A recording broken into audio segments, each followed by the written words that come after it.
Well, this morning we're going to be finishing our three-part series, our mini-series on grace. And I hope it's been helpful and challenging, even though it's such a short series. I said at the start that the aim was not that we'd simply get a better understanding of what grace is, that we'd be able to define it better, but that we'd be able to live in the reality of God's grace. And that's the aim of looking at anything. It's not simply anything in the Bible or anything about God. It's not simply that we get a better understanding and leave it there, but that we could live in the reality of it. And that's what we've been trying to do as we look at grace over these few weeks. And this morning I want to look at what does it look like to live in the reality of grace, to live out the reality of grace. And as I reflected this week, as I reflected on what that might look like, as I reflected on grace, I thought most of us here, in fact, I'd say probably all of us here, would say that we want to be nice people. Am I right? There's no one here that says, I do not want to be a nice person. Okay. And I think equally, a lot of us would say, I want to be someone who gives grace to others. I want to be a gracious person. I want to be grace-filled. And this is partly because we want to be nice, and we know that to be gracious is a good thing. It's a no-brainer.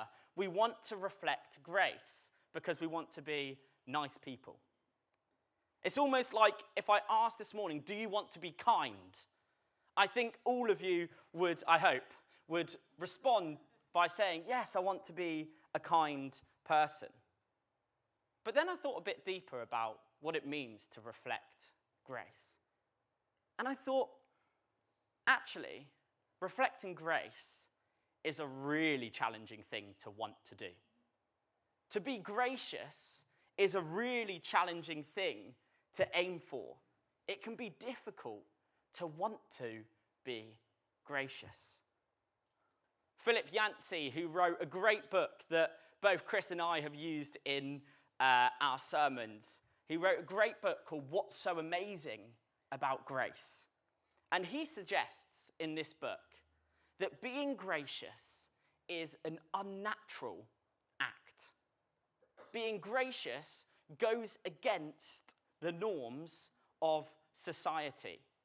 There's something about being gracious that almost doesn't feel right. And when you think about it, whilst there are these great stories that can be told where people have shown amazing grace, Chris shared some amazing stories last week, didn't he, of people that showed grace in the midst of just in moments where it feels impossible to show grace. And whilst there are those stories, there are stories where people show grace. They're stories for a reason. They're stories for a reason because it doesn't take long for us to realize that these stories are not the norm. These stories of amazing grace, grace shown to those who don't deserve it, are not the norm. They wouldn't be such brilliant stories if they were. And in reality, I think it can be argued that we live in a world, or at least a Western civilization, that prides itself on ungrace. We live in a world that prides itself on ungrace. Hang with me here. What I'm saying is we say things like this: you get what you deserve. You get out what you put in. And these phrases typify the mindset of the modern Western world. When you look at some of our key institutions, you quickly realize that they're founded on these foundations. That these institutions are based on those foundations. Capitalism and the free market, the judicial system, and even athletics and sport. The main focus of all these institutions is an aim for fairness. Capitalism says the more money you bring in, the more you deserve to be paid. Judicial system says the worse the crime, the bigger the punishment. And athletics says the faster you run, the further you throw, or the higher you jump, the more successful you will become. The focus of these things is fairness. And even though the focus is on fairness, even though the focus is on fairness in these institutions and in our Western civilization, it's often ignored how monumental certain circumstances can be for people. How certain circumstances can affect people's decisions, their abilities, and their opportunities. There's a phrase often bandied about when talking about business or competition that says, we live in a dog-eat-dog world. Clearly, what isn't said is we live in a dog gives grace to dog world. And in reality, what we do in our society, in ignoring circumstances like upbringing, race, schooling, and financial security, family, we place a lion in a cage with a mouse and then reward the lion for coming out on top. It was never that fair in the first place, even when it was fairness that was being strived for. The Western world is so engrossed with this idea of fairness that we don't even give grace to those who deserve it, let alone those who don't. You could call this the culture of ungrace. But it seems to me to be rooted in a deeper problem. There seems to be a deeper rooted problem in this culture of ungrace, and it's the culture of individualism. I worked so hard for this, so I should get the reward. I put in the time, so I should be the one that gets the reward. I'm only looking out for myself. I'm just protecting myself from hurt. This individualistic society leads to a sense of entitlement for fairness. But grace seems to go against all of this. Grace, by its very nature, is unfair. Grace, by its very nature, is unjust. Jesus told a story in Matthew 20. And if you have your Bibles with you, why don't you open up to Matthew chapter 20. It is going to come on the screens. But this story that he tells perfectly illustrates not only the nature of grace, but the problem that we often have in receiving grace and giving it to others. So Matthew chapter 20 says this. Oh, sorry, this is really small writing.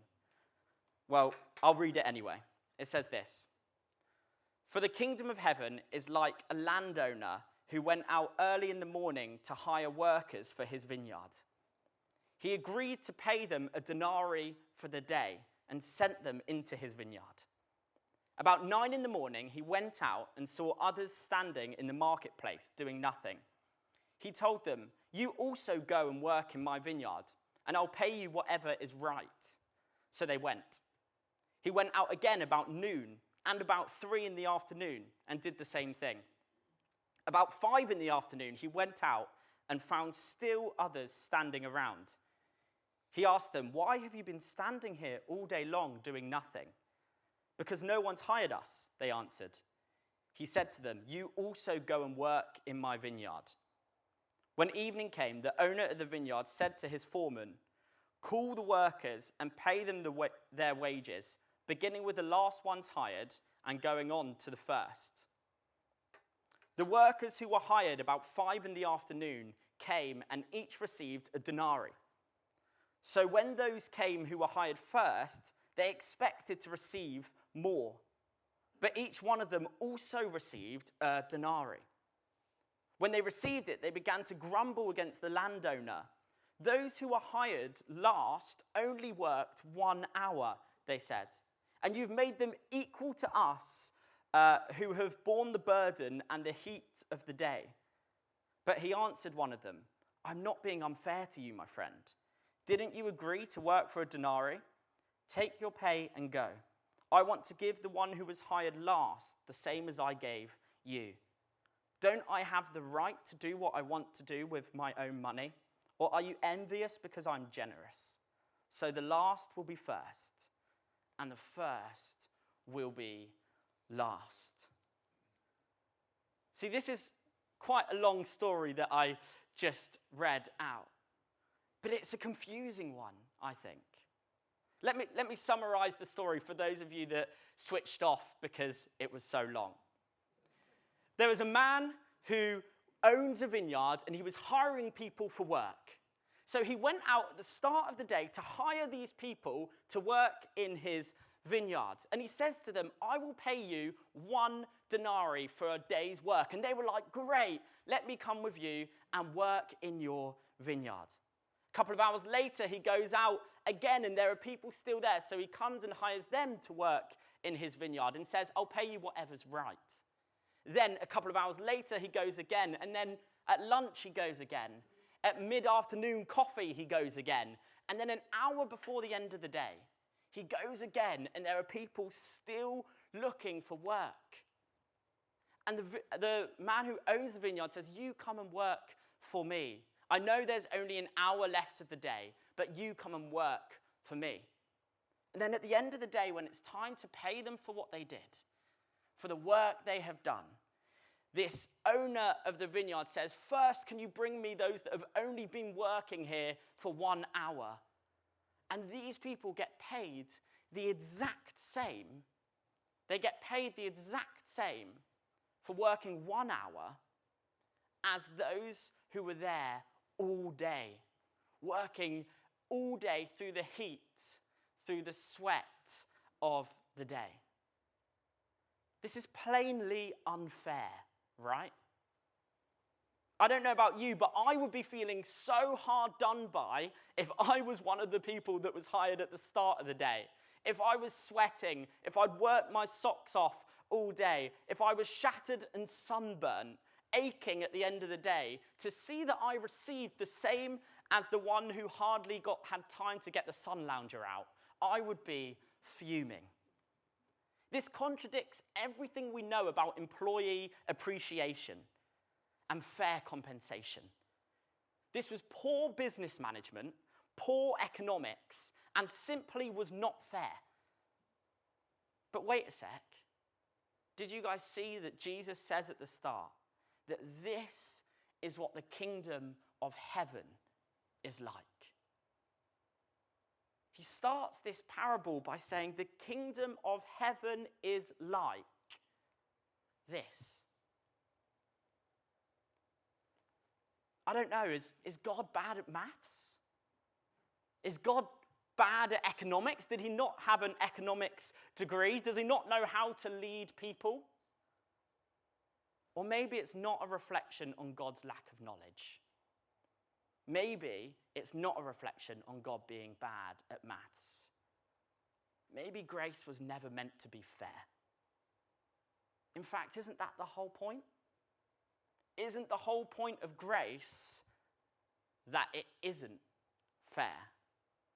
By very nature, grace is a gift of favor given by God delightfully. That's what it means. That's what chen, the word used for grace in the Old Testament, means. A gift of favor given by God delightfully. A gift of favor, not a wage. A gift of favor, not a wage. Grace is not dependent on what we have done or what we have earned, but it's a gift that surpasses our achievements or lack of. It goes beyond our mistakes and our brokenness. And this is why Jesus says the kingdom of heaven is like this parable. Because what we receive, the grace that we have received, is completely unrelated, completely non-dependent on us earning it. The grace we receive has nothing to do with what we have done. And that feels unfair. That feels unfair, right? A murderer can receive the same grace in their dying breath as someone who lived their whole life following the way of Jesus. That's odd. It doesn't feel fair. It isn't based on merit. It doesn't fit in our 21st century Western mindset. But let me say something this morning. I'm so glad that grace isn't based on merit. Because if it was, then I would have missed the mark. And can I tell you a secret? So would have you. Because I'm broken. Because I need healing. Grace is wonderfully unfair. Grace is wonderfully unjust. Grace is the gift that simply flows out of the love of God. God gives his grace because he loves you, because he loves you, because he loves you. God doesn't give his grace because he loves you because of something you did. He gives you his grace because he loves you, because he loves you, because he loves you. It ends there. That is why you receive his grace. God gives us grace because of who he is, not because of what we have done or even who we are. And it's not that God doesn't care about justice. Don't misunderstand what grace is. He knows that a murderer can't simply go free without punishment. He knows that I can't walk up to someone, shoot them, and then just shrug and say, well. He knows that that's not fair. He knows that there needs to be some kind of responsibility. There needs to be some kind of consequence for our actions. He knows that there needs to be a cost. And there is a cost. There was a cost. See, the gift of grace is a free gift for us. But it's only a free gift because the price has already been paid. So when we talk about grace being a free gift, it doesn't make it any less valuable. It doesn't make it worth any less. When we talk about grace as a free gift, we need to understand that yes, it's a free gift to us right now, but it wasn't based off something that was free. It's a free gift because the price was already paid by Jesus. Justice has already been served by Jesus taking our punishment. And it's from that place, it's from the place of justice being served that God extends this gift of grace to us. From the place of justice being served, that we are offered this gift. And wherever you are on your faith journey this morning, whether you've been following God all your life, whether you've tried to follow the way of Jesus as long as you've lived, or maybe you aren't on the journey at all, maybe you feel like you don't really have any relationship with God, you don't know really who God is. Wherever you are on your faith journey, God is offering you this gift. A gift of grace that says you are forgiven, you belong, and you are made beautiful. And once we accept that gift, it lasts a lifetime. Once we accept the gift of grace, it lasts a lifetime. As we journey in our faith, as we journey in our relationship with God, he does not keep a record of every time we mess up. And I think Christians need to hear this more than anyone sometimes. God does not keep a record of every time we mess up. He does not put a magnifying glass onto our brokenness. One of the best truths about grace that I think Christians miss more than anyone else is that when you've already received forgiveness, and because God has accepted you as his family, and has made you beautiful, there's no need, it's meaningless to focus on our failures and sin. That is not the gospel. The gospel is that when we are forgiven, when we receive God's grace, Jesus removes our sin from us as far as the east is from the west. We don't need to jot up how many times we've messed up this week. We don't need to say, oh, this week I've done 1, 2, 3, 4, 5 bad things. We don't need to be comparing our lives to other Christians and working out whether we're better Christians than them or worse Christians than them. Because we've already received this grace from God. And it says in the Bible that God has removed our sins from us, as I said, as far as the east is from the west. The grace of God covers it. Past, present, and future. And yes, we are still broken. Yes, we're in a process of healing. God is healing our brokenness. And this means that we're still going to mess up because we're in a process.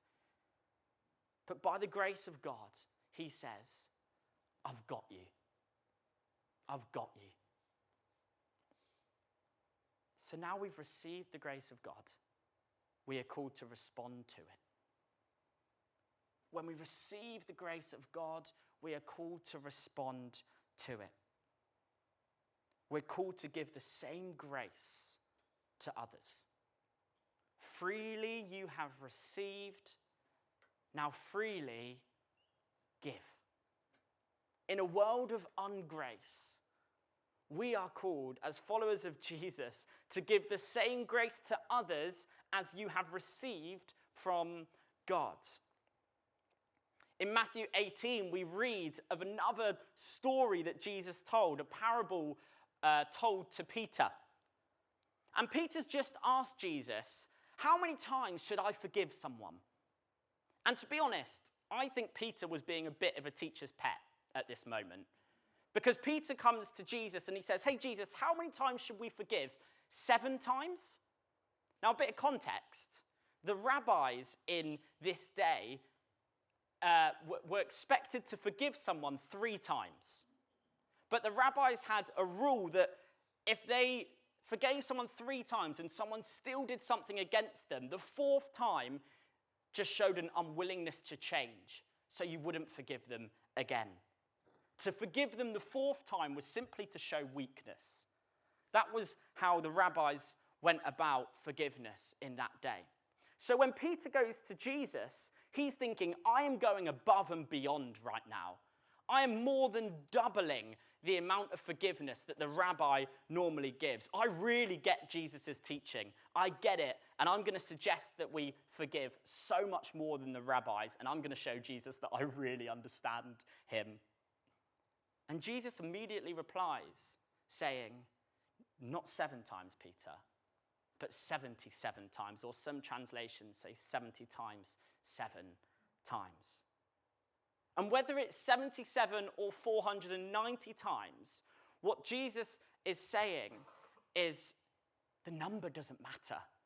He was blowing the number out of the water. He was saying, no, Peter, you just keep on forgiving. And then Jesus tells a story to illustrate this. A story of a servant who somehow managed to pile up a debt of several £million. It was so much more money than he could realistically ever pay off. There was no way he was ever going to pay his master, the king, back. There was no way he was going to be debt-free. He just couldn't afford it.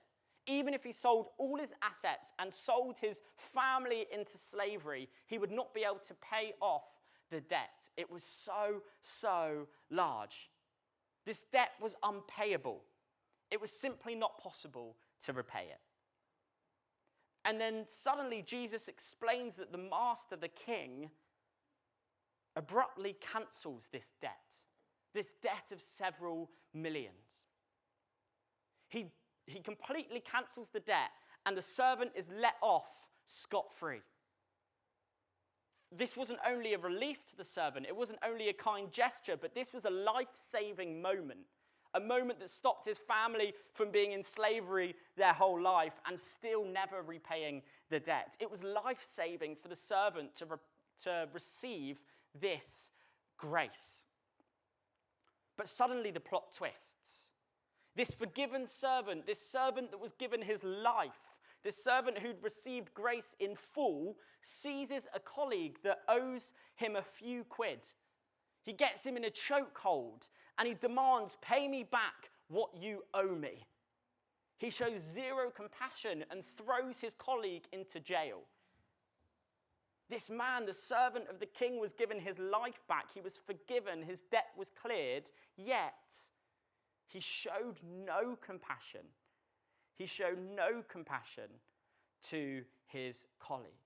He showed none of the same forgiveness that he received or grace that he received to his colleague. And as Jesus explains this parable, he's using exaggerated numbers.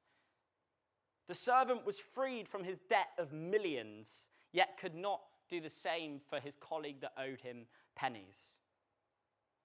But the reason he uses these exaggerated numbers, he goes on to explain, is because the king, the master in this story, represents God. And God has given us the grace that gives us everything. His grace that has given us everything. He's cancelled our debt and given us the best possible thing, eternity with the love of the Father. And as a response, Jesus is saying to Peter that we need to share that same grace with those around us. There's no good Peter saying, well, the 8th time, I'll forgive 7 times, but the 8th time, you're not going to get forgiveness when God has forgiven him for so much more. Jesus is saying that as a response to God's grace, we need to share the grace with others. See, for the king in this story, in Jesus' parable, to give grace was very costly. His grace cost him several million pounds. But God's grace was as costly as it can be, through death on a cross. And there can be a real cost to us showing grace to those around us. There can be a real cost to us showing forgiveness to those around us. But what Jesus is saying to Peter is, look at the cost that God has given us. Freely we have received God's grace. Now freely give it to others. I really believe that the purpose of Jesus' parable and the other parables that he says on grace was to encourage those and to encourage us to completely step away from our tit-for-tat world of ungrace. To see that we are called to more than we know. We are called to more than what we see around us. That we're not simply called to go along with the values of individualism in society. Ever since we were young, we were taught that early bird catches the worm. No pain, no gain. There's no such thing as a free lunch. You get what you pay for. And don't hear me wrong, not all of these values are intrinsically bad. But as you read the Gospels, it becomes clear that this is the exact opposite message to the one in the Bible. It's the exact opposite message.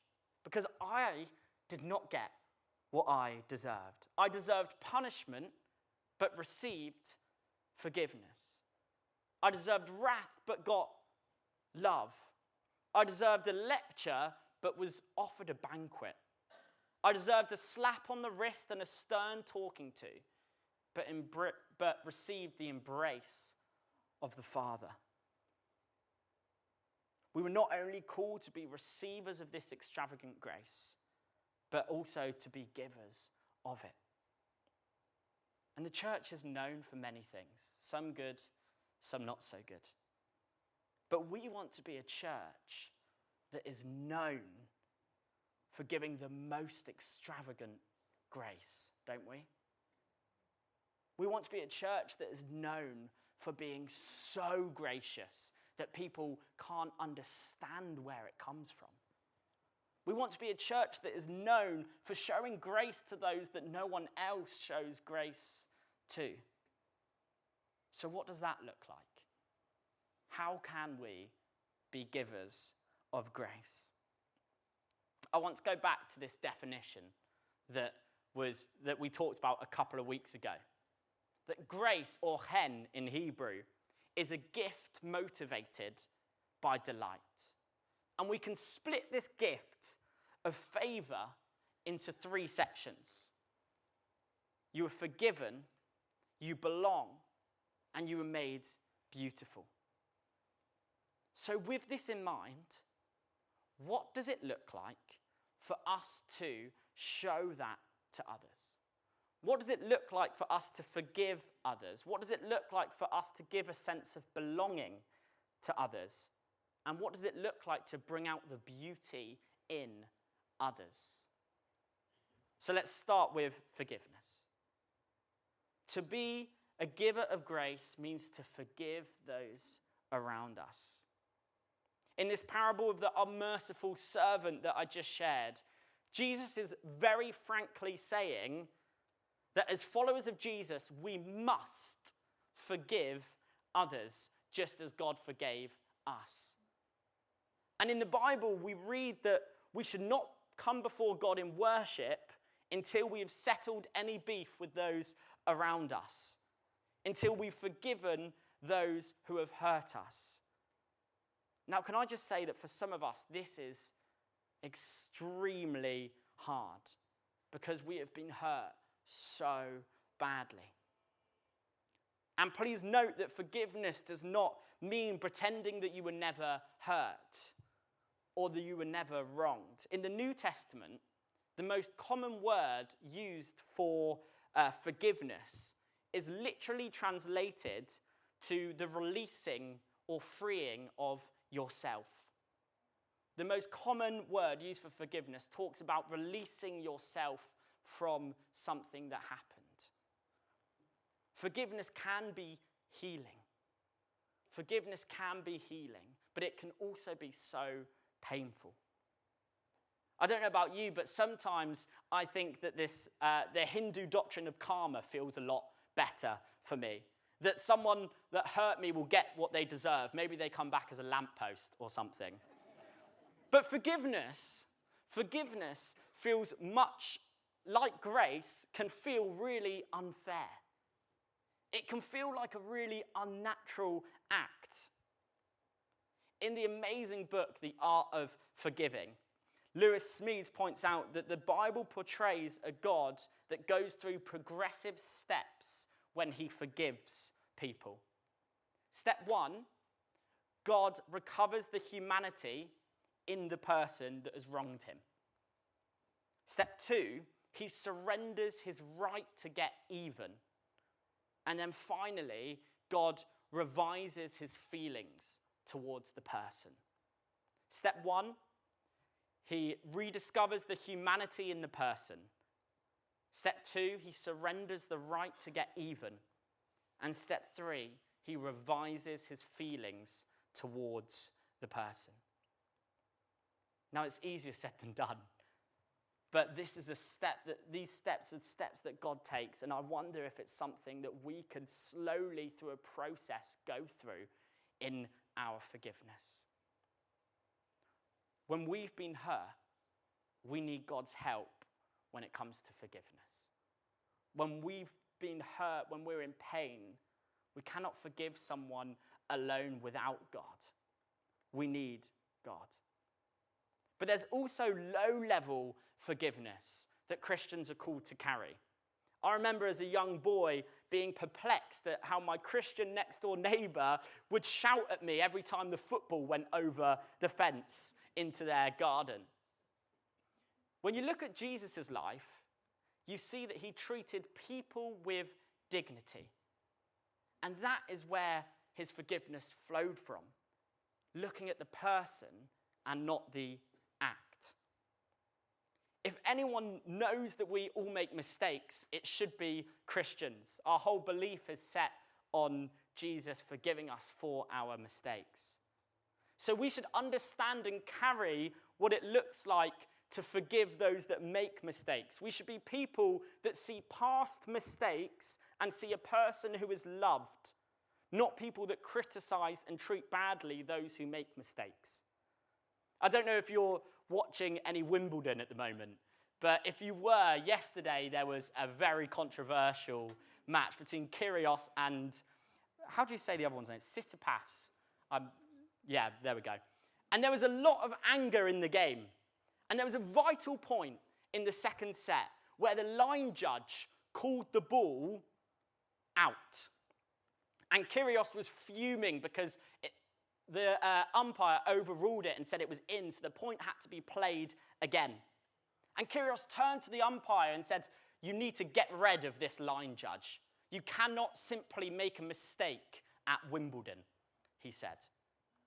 Kyrgios was fuming, and he demanded that the line judge got fired because he made a mistake. A mistake was made, and Kyrgios wanted to get rid of the person that made that mistake. See, we are called to stand by those who make mistakes. And that can be really difficult. We are called not to judge and make a scene, but to see the person behind the mistake. To show forgiveness and grace to the waiter or waitress that got your order wrong. The driver who's going 20 miles an hour in a 40, or the friend who lets you down. We are the light that shines who Jesus is. So we have the responsibility to reflect his forgiveness and grace. And that means treating the people with dignity in both the big and in the small. But being a carrier of grace does not stop at forgiveness. Being a carrier of grace also means giving belonging and bringing out beauty in others. Remember, when Jesus gave his grace to Israel, he didn't just say you are forgiven. He said you are forgiven and I will be with you always.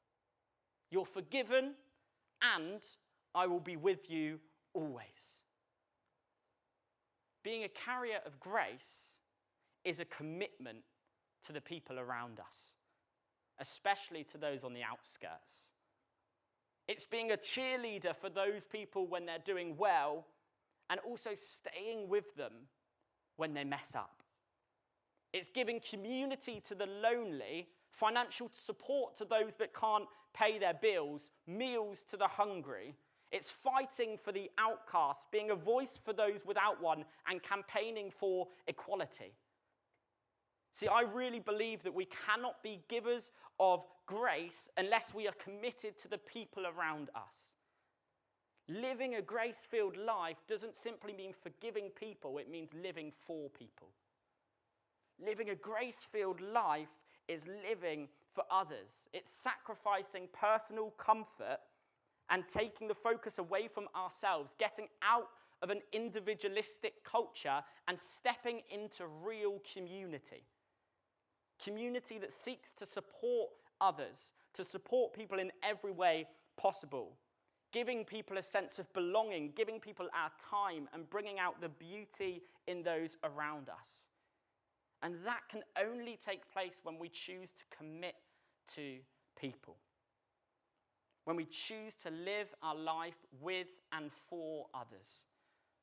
When we sacrifice comfort, choose vulnerability, open our homes, have meals with others, and intentionally do life in community, that is when we can show grace to people.